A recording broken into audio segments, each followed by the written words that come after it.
얼마 전에 참 마음에 와닿는 한 글을 읽은 적이 있습니다. 우리가 간혹 영화를 보러 가게 되면 영화가 다 끝난 뒤에는 까만 화면에 하얀 글자로 작은 자막들이 올라가는 것을 보게 됩니다.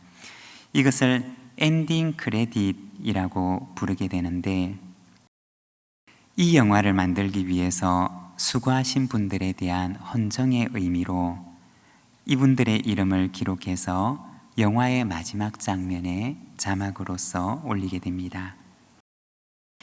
이러한 엔딩 크레딧을 처음으로 영화 속에 넣었던 사람은 스타워즈라고 하는 영화를 만들었던 조지 루카스라고 하는 감독이었습니다. 당시 영화를 제작할 때 제작비가 여의치 않아서 출연했던 배우나 스태프들이 돈을 받지 않고 무료로 봉사를 하는 경우들이 많았었는데, 이분들에 대한 미안함과 고마움 때문에 영화 제작을 위해서 수고했던 모든 분들의 이름을 자막 속에 담아서 영화의 마지막 부분에 포함을 시켜서 올렸다고 합니다.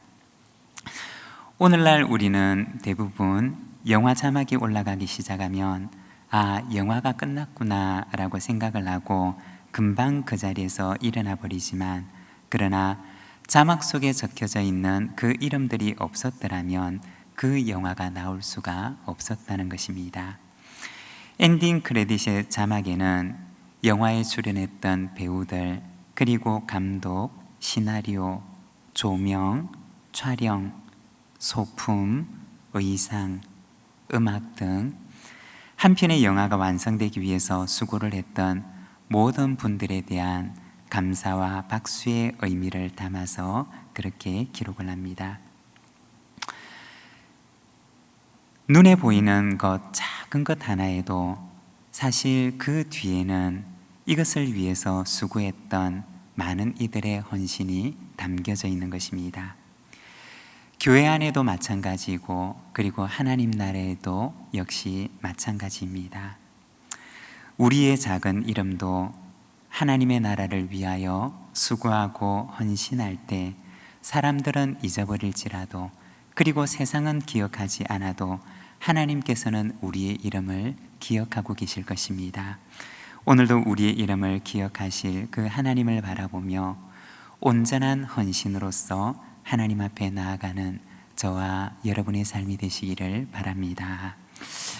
오늘은 우리가 누가복음 1장 말씀을 함께 읽었는데, 경건한 가정, 경건한 자녀라는 제목을 가지고 우리가 말씀을 함께 묵상을 하고자 합니다. 오늘 우리가 읽었던 이 누가복음 1장 말씀에서는 세례 요한에 대해서, 특별히 세례 요한의 출생에 관한 이야기를 기록을 하고 있습니다. 세례 요한은 어떤 사람이었느냐? 마치 우리가 조금 전에 나누었던 그 이야기처럼 하나님 나라의 엔딩 크레딧이 올라가게 된다면 반드시 그곳에는 주님의 오심을 준비한 사람, 세례 요한이라고 하는 자막과 함께 그의 이름이 선명하게 기록되어져서 올라가게 될 그 이름일 것입니다. 마태복음 11장 11절에 보면 예수님께서도 이 요한에 대해서 말씀을 하시는데, 내가 진실로 너희에게 말하노니 여자가 낳은 자 중에 세례 요한보다 큰 이가 일어남이 없도다 라고 하셨습니다. 예수님께서도 이 요한에 대해서 말씀하시기를, 여자가 낳은 자 중에 가장 큰 이가 바로 이 세례 요한이다 라고 말씀을 하셨습니다.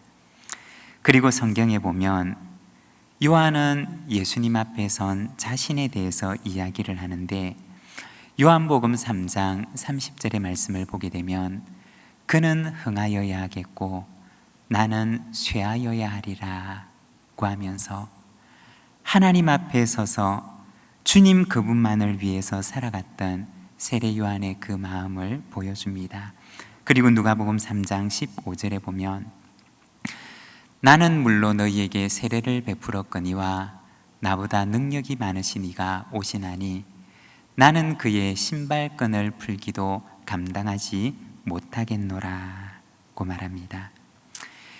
예수님 앞에서 언제나 예수님을 나타내고 예수님을 높이는 삶을 살았던 이가 바로 이 세례 요한이었던 것입니다. 오늘 우리가 읽은 이 누가복음 1장에서는 예수님의 출생에 앞서서 먼저 예수님의 오심을 예비했던 세례 요한의 출생에 대해서 기록을 하고 있습니다. 이렇게 아름답고 경건한 믿음의 사람, 이렇게 아름다운 경건의 자녀를 품었던 요한의 가정은 어떤 가정이었을까요? 오늘은 우리가 요한의 가정을 보면서 우리의 가정을 향한 기도의 제목을 품고 하나님 앞에 기도하는 이 수요일 저녁이 되기를 원합니다. 요한의 가정은 어떤 가정이었느냐? 먼저 첫 번째, 그의 가정은 경건한 가정이었습니다. 오늘 우리가 읽었던 말씀 5절과 6절의 말씀을 우리가 자막을 보면서 함께 봉독하겠습니다. 유대왕 헤롯 때에 아비야 반열에 제사장 한 사람이 있었으니 이름은 사가랴요, 그의 아내는 아론의 자손이니 이름은 엘리사벳이라. 이 두 사람이 하나님 앞에 의인이니 주의 모든 계명과 규례대로 흠이 없이 행하더라. 아멘. 여기에 보면 요한의 부모님에 대해서 이야기를 하는데 그들은 어떤 사람이었느냐? 오늘 누가복음 말씀을 보게 되면 요한의 아버지는 사가랴라고 불리는 사람이었는데 그는 제사장 가운데 한 사람이었습니다. 그리고 요한의 어머니도 역시 제사장 가문이었던 아론 가문에 속한 사람임을 말씀을 하고 있습니다. 바로 요한이 속했던 그의 육신적인 혈통에 대해서 말씀을 합니다. 그리고 요한의 그 부모님의 신앙에 대해서도 이야기를 하는데 6절의 말씀을 보게 되면 이 두 사람이 하나님 앞에 의인이더니 라고 말씀을 합니다. 하나님 앞에서 의롭게 살아가고자 했던 요한의 두 부모님의 신앙에 대해서 이야기를 하는 것입니다. 우리가 잠깐 여기에서 신앙이라고 하는 것에 대해서 생각을 해보면 우리는 간혹 이 신앙 혹은 믿음이라고 하는 것을 오해를 할 때가 있습니다. 우리는 믿음 혹은 신앙이라고 하는 것을 신념이라고 하는 것으로 오해를 하며 생각을 하는 경우들이 있습니다. 하나님에 대한 나의 신념이, 나의 믿음이 얼마나 굳건한가, 얼마나 굳센가 라는 것으로 이 믿음과 신앙에 대해서 생각을 하는 경우들이 있습니다. 즉, 이 신앙이라고 하는 것을 내 속에 있는 굳건한 신념이라고, 하나님에 대한 나의 신념이라고 생각을 하는 경우들이 있습니다. 그런데 사실 성경에서 말하고 있는 믿음 혹은 신앙이라고 하는 것은 그 사람 속에 있는 강한 신념을 의미하는 것이 아닙니다. 그가 가지고 있는 하나님에 대한 그의 신념보다는 이 신앙이라고 하는 것은 그가 하나님과 어떤 관계를 맺고 살아가는가 라고 하는 것입니다. 다른 말로 하자면 신앙은 신념에 대한 것이 아니라 바로 우리의 삶에 대한 것이라는 것입니다. 하나님과 어떤 관계를 맺으며 살아가고 있는가 라고 하는 것이 바로 우리의 신앙이라고 하는 것입니다. 신앙이라고 하는 것은 그 사람의 신념에 대한 언어가 아니라 그가 맺고 살아가는 관계에 대한 언어라는 것입니다. 요한의 두 부모님은 어떤 사람이었는가? 하나님과 바른 관계 속에 있었던 사람이었습니다. 상황 속에 흔들리지 않고 하나님 앞에서 그들이 서야 하는 그 자리에 언제나 신실한 모습으로 서 있었던 사람들이 바로 그들의 모습이었다는 것입니다.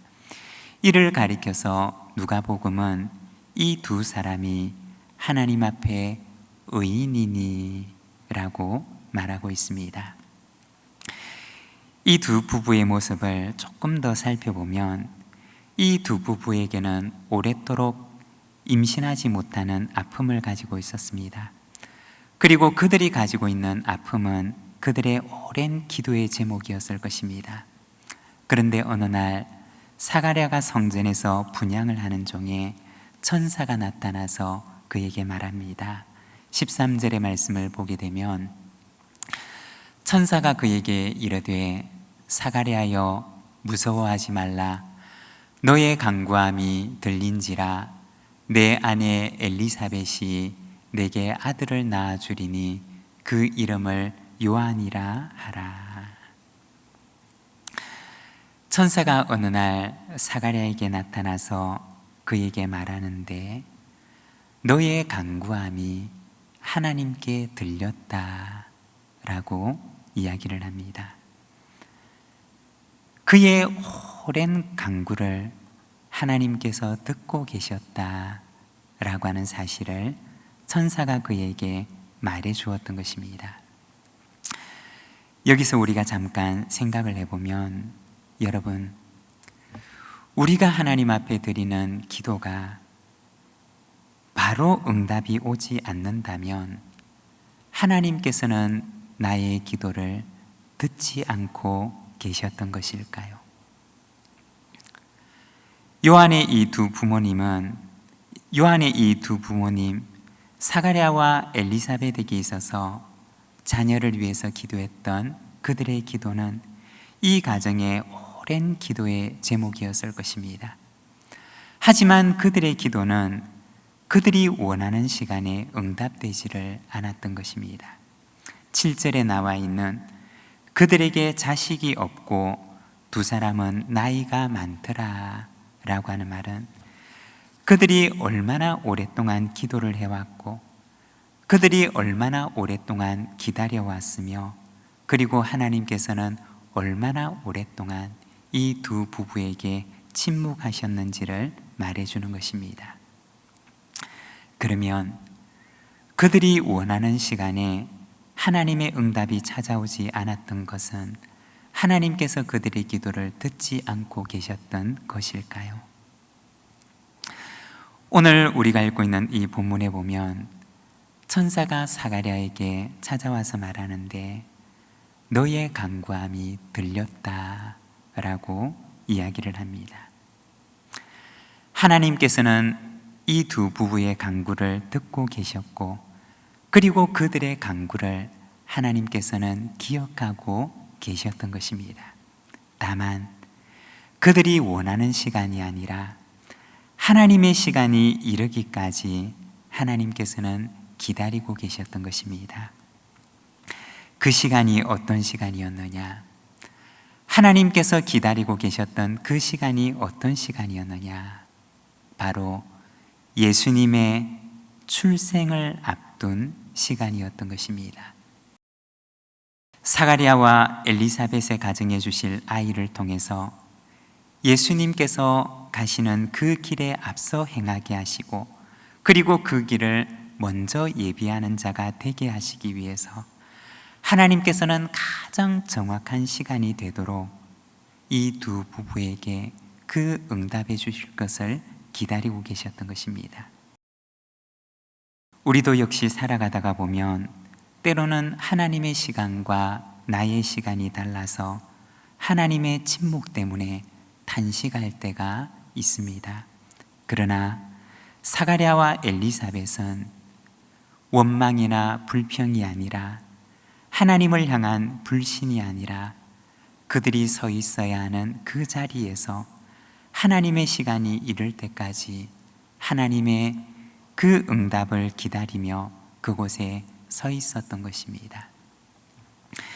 예전에 많이 불렀던 복음송 가운데 주님의 시간에 라고 하는 찬양이 있습니다.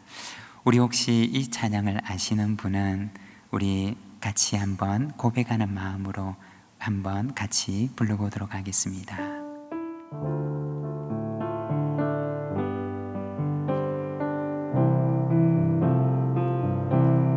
주님의 시간에 그의 뜻 이루어지기 기다려 하루하루 살 동안 주님 인도하시니 주 뜻 이룰 때까지 기다려 그때를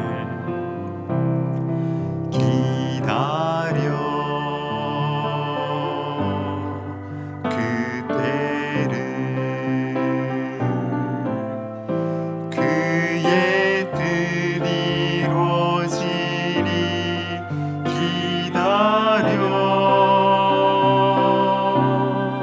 주의 뜻 이루어질 때 우리들의 모든 것 아름답게 변하리 기다려.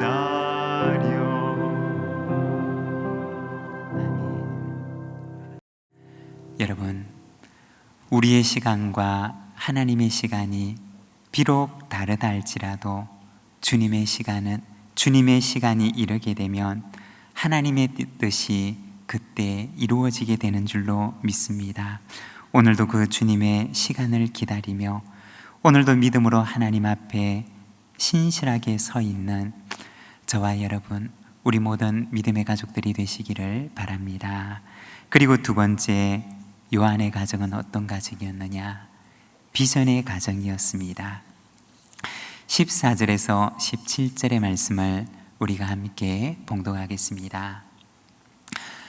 너도 기뻐하고 즐거워할 것이요 많은 사람도 그의 태어남을 기뻐하리니 이는 그가 주 앞에 큰 자가 되며 포도주나 독한 술을 마시지 아니하며 모태로부터 성령의 충만함을 받아 이스라엘 자손을 주 곧 그들의 하나님께로 많이 돌아오게 하겠습니다.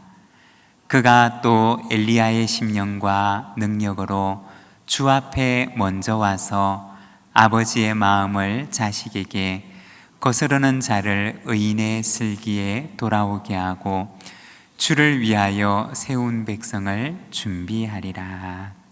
아멘.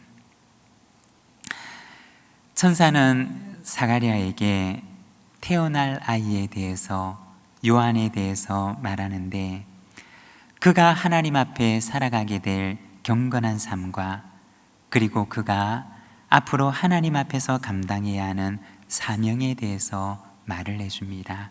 15절에 보면 그가 주님 앞에서 큰 자가 될 것인데 포도주나 독한 술을 마시지 않고 모태로부터 성령의 충만함을 받는 아이가 될 것이라고 말을 합니다.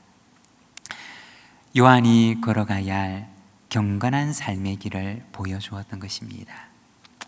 여러분, 그러면 사가랴는 어떻게 했을까요? 천사를 통해서 들려주셨던 그 하나님의 말씀을 사가랴는 그의 마음속에 깊이 간직했을 것입니다. 그리고 요한이 자라면서 하나님의 말씀을 사가랴는 그의 마음속에 품고 이 요한이 걸어가야 할 경건한 삶의 길에 대해서 그에게 가르쳤을 것입니다. 그리고 이어지는 말씀을 보면 요한에게 주시는 소명에 대해서 말씀을 하는데, 이스라엘 자손을 하나님께로 돌아오게 하고 아버지의 마음을 자식에게, 거스름난 자를 의인의 슬기에, 주의 백성을 준비하는 사명을 감당하게 될 것이라고 이야기를 합니다. 여기에서 아버지의 마음을 자식에게 라고 하는 말은 가정의 회복을 가리키는 말입니다. 특별히 부모의 회복에 대한 말씀인데, 하나님의 마음을 가지고 자녀에게 다가가는 부모의 회복된 모습을 보여주는 말입니다.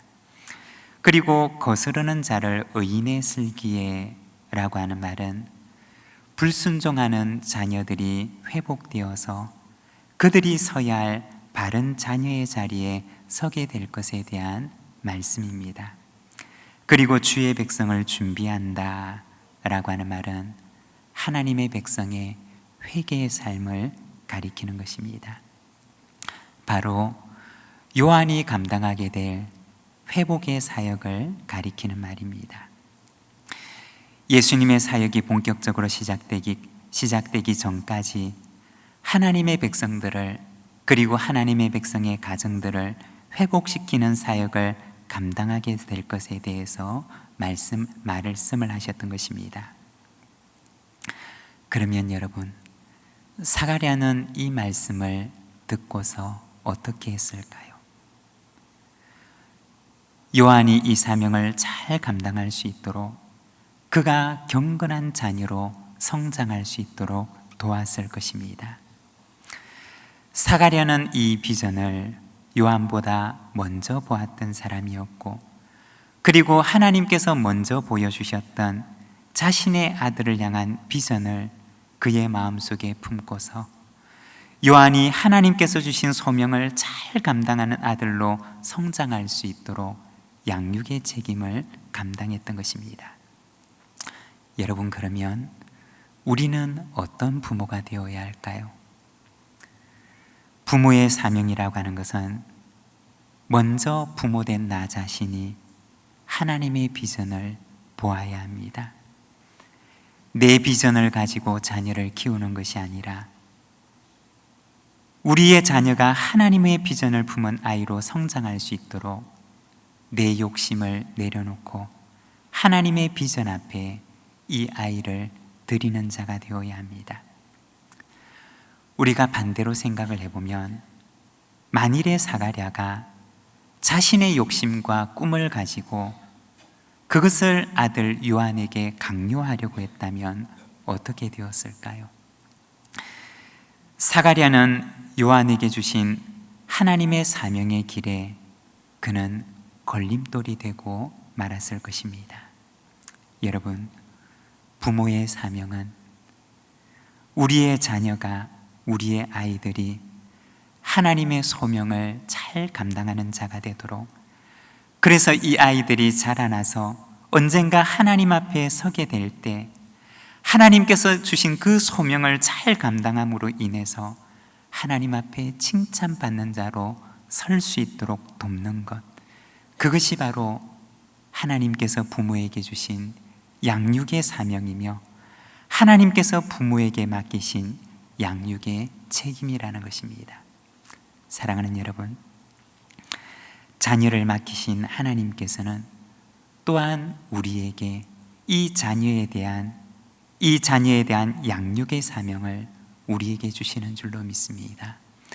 우리에게 주시는 이 양육의 사명을 잘 감당하는 우리 모든 믿음의 가정들이 되시기를 바랍니다.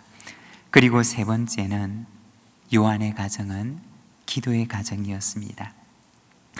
하나님께로부터 비전을 받았던 사가랴와 엘리사벳은 아마도 일평생 그 아들, 느지막이 얻었던 그 아들 세례 요한의 기도의 후원자가 되었을 것입니다. 요한을 낳을 때까지 기다렸던 그 기다림보다 어쩌면 그들은 더 오랜 기다림으로 하나님의 비전이 요한에게 이루어지기를 기도하고, 또 요한을 위해서 기도의 후원자가 되어서 남은 평생을 보내었을 것입니다. 그리고 그 부모님들의 기도 위에 요한은 하나님께서 주신 사명을 훌륭히 감당하고, 그리고 예수님께서 칭찬하셨던 여인이 낳은 자 중에 요한보다 큰 이가 없다라고 하는 그 칭찬을 받는 이로 성장하게 됩니다. 사랑하는 여러분, 오늘 우리의 가정은 어떠한 가정입니까? 오늘 누가복음을 통해서 우리에게 주시는 하나님의 말씀처럼 경건한 자녀로, 하나님의 자녀로 그들을 세웠던 사가랴의 가정과 같이 경건의 가정, 그리고 비전의 가정, 기도의 가정으로 아름다운 신앙의 가정을 만들어가는 우리 부산진 모든 믿음의 가정들이 되시기를 바랍니다. 오늘 우리에게 주신 말씀을 생각하며 우리 시간 함께 기도함으로 하나님 앞에 나아가기를 원합니다. 하나님께서는 우리의 모든 가정에 사명을 주십니다. 자녀들에게는 자녀들에게 맞는, 그리고 부모들에게는 부모님들에게 맞는 사명을 주십니다. 오늘 이 사가랴의 가정은 하나님 앞에 경건한 가정이 되어서 경건한 자녀를 길러내는 가정이 됩니다.